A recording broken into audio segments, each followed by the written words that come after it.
your destination is there. You know the money is waiting for you. So when you look at your manifestations, when you visualize something, you know that it is done. You know that this thing is just waiting for you. So you have to take the action in order to get it without worrying about ifs, hows, whys, what ifs, all these things. Don't worry about all those things. Welcome back to the channel. This is Reality Transurfing, Chapter 23, Resolve to Act. I really like this chapter because it goes over taking action in your 3D world from an internal state, an internal conception of yourself. But when you take action in your 3D world, not to worry about how it's going to happen, why it's going to happen, if it's going to happen, not worry about all those things, but rather create a calm confidence in the things that you are manifesting into your world, which I really, really like about this chapter. So let's go ahead and jump right into it. This is principle. And if there is something that you need or something that you want, do not waste any energy procrastinating over it. Just take what is yours. Take what is yours as if you had received a card from the post office asking you to collect a parcel. So I'm going to give you an example of how you can use this to create whatever you want in your world. So when you have changed your conception of yourself, you visualized, being a new person or having something, having $1 million, and you visualize this over and over and over, or affirmed it over and over and over, and now you find yourself taking action, like automatically taking action. This is what you need to focus on, just like what he said right here. So take what is yours as if you have received a card from the post office asking you to collect a parcel. So imagine that somebody gave you a parcel or a card saying that you have to go to this location to pick up $10 million. I mean, what would you do? Like, your actions would be automatic. You would get in your car, or you would do something to get to the post office as soon as possible. You wouldn't be worried about all these other things. Your destination is there. You know the money is waiting for you. So when you look at your manifestations, when you visualize something, you know that it is done. You know that this thing is just waiting for you. So you have to take the action in order to get it without worrying about ifs, hows, whys, what ifs, all these things. Don't worry about all those things. The money is there for you at the destination. So start automatically manifesting these things and start working your way towards them and stop procrastinating. Take what is yours, like he says right here. And he gives some examples right here too. So if what you need right now is a bus or a parking spot, a purchase, a document, an exam, an interview, a meeting, anything, do not just think about it. Go out and get it. Just like that example. There's $1 million. Somebody gave you a letter saying you have $10 million waiting for you at this address. You have a car in your garage. You have a car in your front yard. You're going to get it automatically. You're going to immediately get into that vehicle and you're going to drive to that address. You're not going to be worried about the ifs and hows, and you're not going to be procrastinating at all. Just like with your manifestations, when you visualize something, that's the way you need to look at it. That destination is complete and you need to take the action in order to get there. But it's going to be automatic when you impress the subconscious mind. But this is also another way to know if you have impressed the subconscious mind, because you're going to be taking automatic action towards that goal being completed. You're going to be wanting to go because you know that it's going to be complete. You know you can have it. You know you're going to have it. You know that you already have it. So you know that the money's sitting at the destination. So you're trying to get there. And that's all you have to do. So when you do this, you're going to automatically let go of your worrying thoughts, such as, but is it possible? How will I do it? Where will I find it? You know where it is. The money is waiting for you at that address. When you visualize it, it's there. It's already done. All you have to do is get to it. That's it. That's what he's saying here in this chapter. So get rid of all of your anxiety, hope and desire until all that you have left is a calm confidence. So focus on what it feels like to get what you want without all sorts of conditions or reasonings about it. Because a lot of times when you start to focus on how I'm going to get it, is this really possible for me? Those things are creating boundaries and barriers with the subconscious mind, because when you start focusing on the obstacles, the subconscious mind is then going to give you obstacles. But if you just focus on the end, you focus on the desired state being complete, the money is at the destination waiting for you. then that is what you're impressing the subconscious mind with, that there's not going to be any barriers.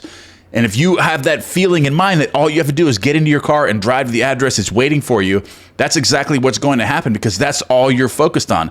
As soon as you got the letter in the mail, or somebody gave you that parcel saying that you have $10 million waiting at this address, you're not thinking about hows and whys and what ifs. You're thinking about just getting there. And that's it, because it's waiting for you there.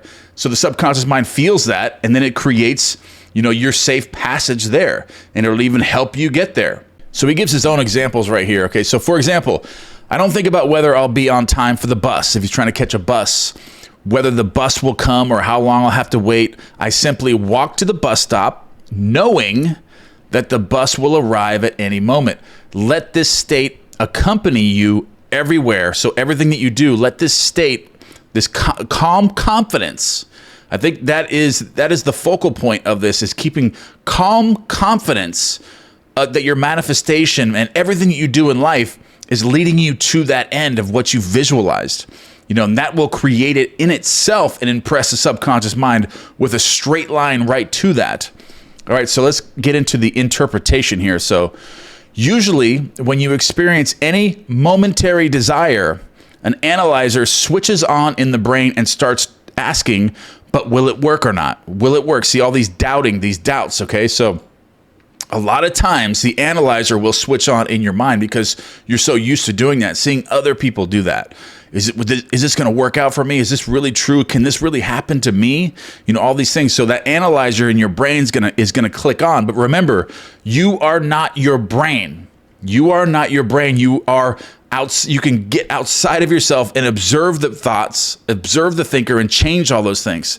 And that's what's so powerful about this, is that you are not your brain. So don't let your brain do that to you. Your brain sometimes cannot be trusted, because if your life isn't the way that you want it to be right now, it's because your brain has led you there, and you've connected yourself to your brain and allowed your brain to somewhat sabotage your life. So you have to remember, you are not your brain. So when your brain starts over-analyzing, take it back, take your power back, and start focusing on your end goal and knowing everything about it, about how you are not your brain, and how you can take your power back and then redirect the thoughts, because the brain works for you.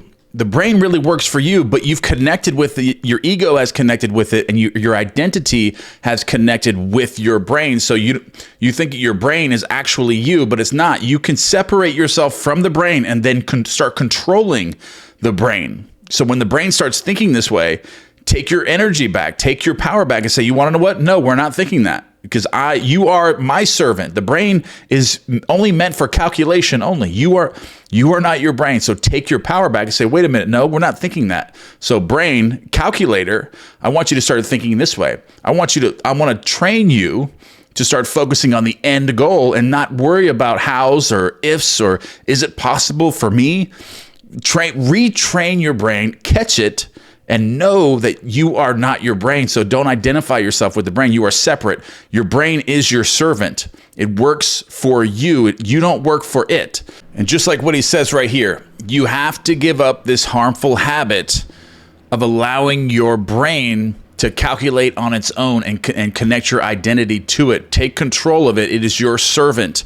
Use it as a calculator and start retraining it to focus, visualize, or affirming. This is all these things are doing is reprogramming and retraining the brain to focus on the end result instead of focusing in the middle of how it's going to happen. What if this? Do I deserve this? All these things. The brain is now trained for all that. So start retraining it. All right. So let's let Vadim Zeland finish this up here. Okay. Desires are not fulfilled. Dreams do not come true, but pure intention manifests. It is not the desire itself that leads to manifestation, but the affirmation of what is desired. Intention is not about intensity or zeal. It is about quiet focus and resolve. If you doubt or fear, the world, like any mirror, will reflect your emotional state. And as a result, nothing will come of what you wanted. Whatever you do, do it with confidence. There is always a possibility of failure. However, your chances of success are greatly increased when you aren't wavering. What do you have to lose by letting go of doubt? If it works out, then great. If it doesn't, it's not the end of the world. Support can be found in the principle of coordinating intention. If you turn your thoughts concerning a seemingly negative event into positive thoughts, then that is exactly what the event will be. Think of consciously controlling your resolve to act as if you were directly controlling your measure of good luck. So I want to give you a challenge of an exercise based on this concept of the brain and the calculator, focusing on all these things like the hows, do I deserve this, all these, the wavering things that are going on. Like your brain is trained this way. So I want you to do an exercise throughout the day. Just do this whenever you get a moment. Just observe your thoughts and see where they're going. When you're thinking about your goals, are you thinking about how it's going to happen? Or do I deserve this? Or what if, can this really happen to me? And notice that is just your brain doing this. So look outside and then change it and know that that's not you. When you start getting those thoughts in your mind, know that it's just not you, and then start visualizing or affirming the end goal to change that inner dialogue, because that's what the brain is creating, is this inner dialogue, and then that's what's creating your 3D world. So do this a few times a day and notice when it's happening. And remember that you are not your brain. Your brain is your servant. That's the calculator. It's meant for calculation and figuring out problems. So do not identify yourself with your brain. Your brain is a servant. It's meant to work for you. So you are not your brain. All right, that's the end of this video. I love you guys. And don't forget to give me one thing you are grateful for, or any future content you would like me to look over. Put that in the column box below in the comments. And I read all of the comments. So I want to hear all of your ideas, anything you have in your mind, any success stories. Leave those in the column box below, and I will see you in the next one.